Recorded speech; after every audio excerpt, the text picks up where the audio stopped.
je réponds à la question, même si demain on compte le voir, mais c'est pas grave. C'est parce que dans le bourgeon latent,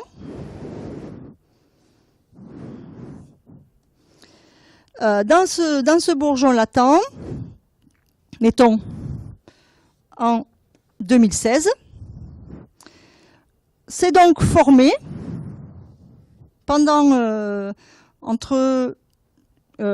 mettons ça a débourré début avril, entre début mai et jusqu'à l'entrée en dormance du bourgeon, donc début août à peu près, se sont formés les 10 à 12 premiers méritales du rameau de l'année précédente. Donc dans le bourgeon latent, celui que vous allez garder à la taille, donc pendant à peu près 2 mois et demi, entre début mai et fin juillet, début août, se sont formés donc les 10-15 premiers méritales, donc les 10 premiers 15 nœuds. Chacun, tout complet, exactement comme là, mais en miniature, avec une mini-feuille, une mini-grappe.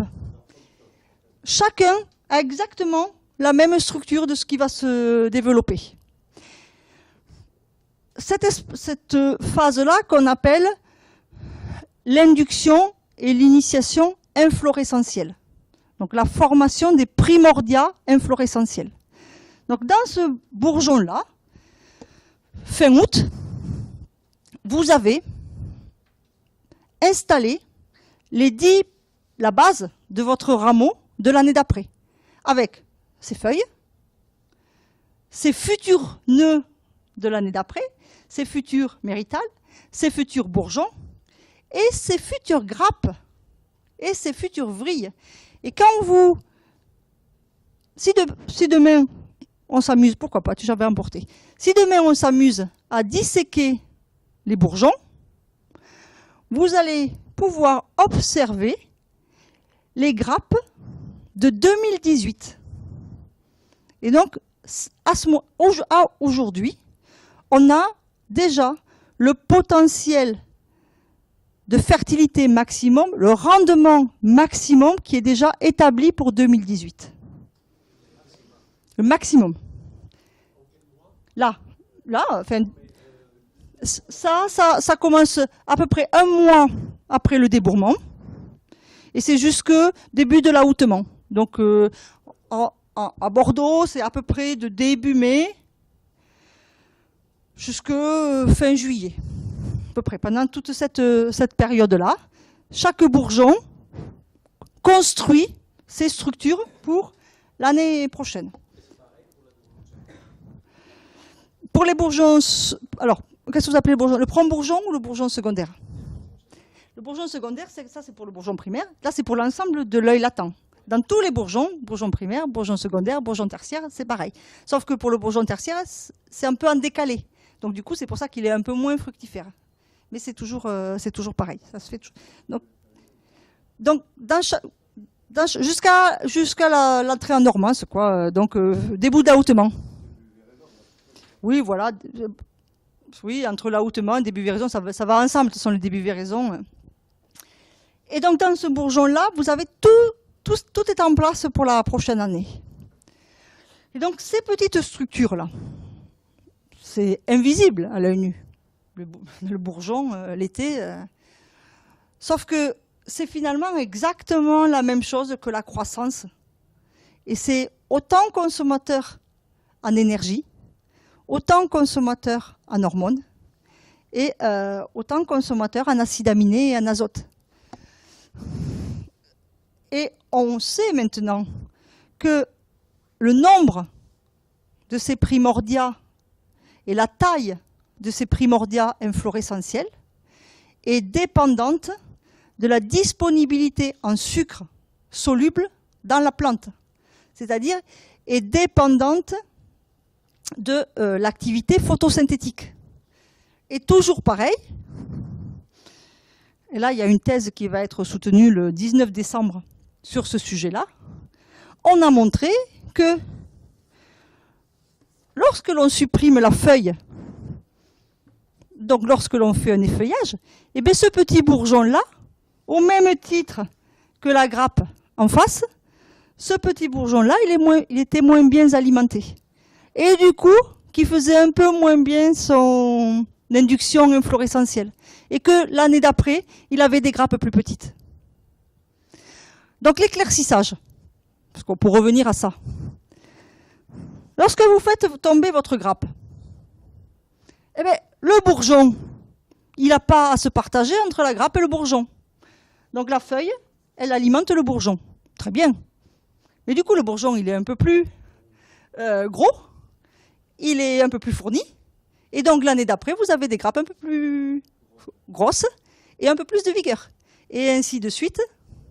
Et si vous le faites précocement, vous êtes en plein dans cette phase. Si vous le faites à véraison, c'est terminé. Puisque là, le bourgeon, il est rentré en dormance. Donc vous comprenez, c'est toujours cette histoire d'équilibre, de distribution des flux. C'est vraiment essentiel. Alors après, il y a bien effet. Alors, dans la thèse là, on a démontré l'effet de la température. Non, de la température, c'est pas nous, du noir, de la mise au noir, et donc de l'ombre portée, et des régulateurs hormonaux. Bien évidemment qu'il n'y a pas que les sucres, mais les sucres participent à ce mécanisme-là. C'est plusieurs facteurs en fait qui vont faire que votre bourgeon va avoir une induction, une initiation inflorescentielle plus ou moins importante.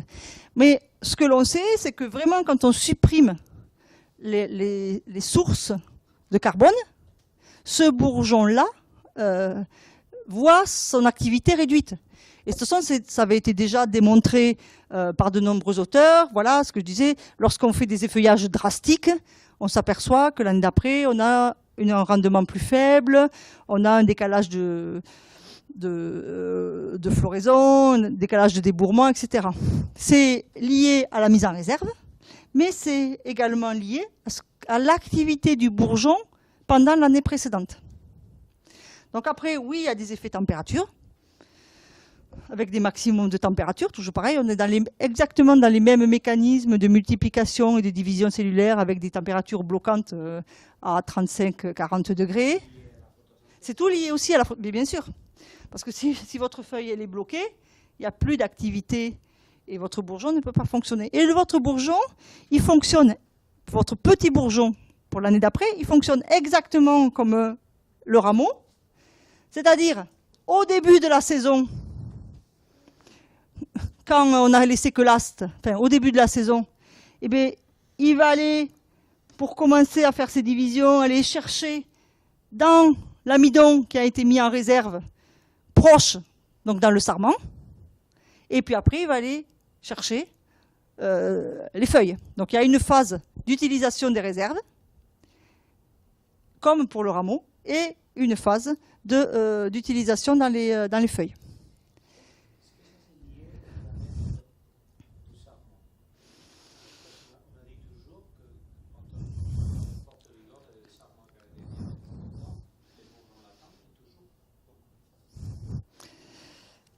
Alors, diamètre, je ne sais pas. Ça, je ne sais pas. Par contre, oui.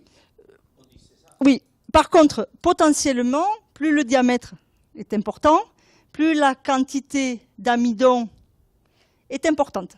Donc, ce que moi j'ai démontré, enfin, ce que la thésarde a démontré, c'est qu'il y avait un lien entre la quantité de sucre disponible et l'activité du bourgeon. Ça, c'est très clair. Par contre, on n'a pas regardé si entre un rameau de 1 cm de diamètre et un rameau de 3 cm de diamètre, il y avait... Mais potentiellement, ensuite, on sait que dans les rameaux de joli diamètre, on a une quantité de mise en réserve potentiellement plus importante. Donc avec ça, on peut faire le lien. Après, voilà. Ma réponse, elle est peut-être un peu floue. Moi, je peux pas vous dire oui, diamètre et fertilité, ça va avec. Ce que je sais, c'est que sucre disponible et fertilité, ça fonctionne ensemble. Et que diamètre, donc vigueur, et potentiellement mise en réserve, donc libération de sucre, ça va ensemble aussi. Après, il y a bien évidemment d'autres facteurs, la température, et la sécheresse, l'alimentation azotée, également les carences en azote, peuvent modifier ces équilibres, bien évidemment. Mais ça, maintenant, on le sait. Et on sait que les sucres, en plus d'être des molécules énergétiques, sont en plus maintenant des signaux, comme les hormones, jouent un peu le même rôle que les hormones, sont des signaux pour déclencher tel ou tel mécanisme et peuvent agir directement sur les gènes qui vont soit produire le rallongement des cellules, soit favoriser la ramification, soit favoriser la différenciation. Donc les sucres eux-mêmes, en plus de jouer sur la quantité, jouent un effet qualitatif sur certains gènes. Théoriquement, si pendant qu'on faisait de l'apanage en verre, on a aussi certains bourgeons pour Enlever des bourgeons, c'est pas possible. Parce qu'enlever des bourgeons, si vous vouliez vraiment enlever le bourgeon, il faudrait cureter. Parce que le bourgeon, il est vraiment installé assez profondément. Demandez à Takou, il a fait des prélèvements de bourgeons et il sait que pour aller vraiment prélever vraiment un bourgeon, il faut aller cureter. En allant cureter, donc personne ne s'amuse à faire ça.